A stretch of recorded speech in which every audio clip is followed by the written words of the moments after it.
First of all, good morning and welcome to pilgrims who are here at the Manila Cathedral, specifically the pilgrims from St. Paul the Apostle Parish, Diocese of Cubao. Where are you? Okay. St. Paul. Ito yung circular na simbahan, ano? Okay. May kwento yung simbahan nyo eh. Okay. Now, the other group is St. Francis of Assisi Parish from Cabuyao, Laguna. Okay, the blue ones. Yun ang white, kayo ang blue. And then the last is the BEC of San Lorenzo Parish, Caloocan. The BEC from Caloocan. Asan? Ayun, nasa likod. Nasa gitna pala. Wala pong bayad sa unahan. No? Okay. Now, welcome po. And other pilgrims, no? Of course, we do not know your group. So anyway, welcome po sa Manila Cathedral. Is this your first stop? Okay. Good luck at be safe. Now, our first reading is from the prophet Jeremiah. And perhaps the prophet Jeremiah is the closest to the experience that Jesus had. Because if you read the book of the prophet Jeremiah, he would also experience the persecution that Jesus experienced. That's why I said he may be perhaps the closest among the prophets to experience what Jesus experienced. And this reading is no different. And the first reading started with this. I knew their plot. There was a plot to kill Jeremiah. I knew their plot because the Lord informed me. So Jeremiah did not know. Jeremiah only discovered because the Lord told him. The Lord revealed it to him. Now, what is the first point that I would offer to you as reflection? It is that God sees everything. Nakikita ng Diyos ang lahat. At ang Diyos na nakikita ang lahat ay ginagabayan ang tao. You see, sometimes we lose hope. No? Bakit ganito? Parang yung mga masasamang tao ay nagtatagumpay, samantala yung mga mabubuti, yun pa ang nakukulong. Don't worry. God sees everything. And then, the second point is, Jeremiah is a faithful prophet, was a faithful prophet. He was faithful to God.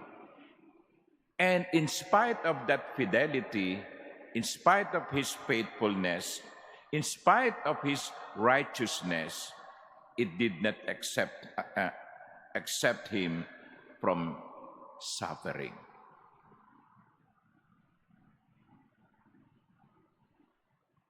Akala natin kasi kumisan kapag nagdarasal, kapag nagsisimba, kapag nagpipilgrimage, no, ligtas na sa pag-uusig. Kaya kumisan, tinatanong natin, bakit ganun? Nagdadasal naman ako Nagsisimba naman ako Nagbibigay naman ako sa simbahan bakit nagkasakit pa ako? Yan. Lalo na kung medyo malubha yung sakit, no? Na para bang sinasabi natin, dahil mabait ako, hindi ako dapat na makaranas ng karamdaman. Dahil active ako sa parokya, hindi ako dapat makaranas ng mga pag-uusig. No. In the life of Jeremiah, it was shown that even righteous people suffer. And sometimes, righteous people suffer more.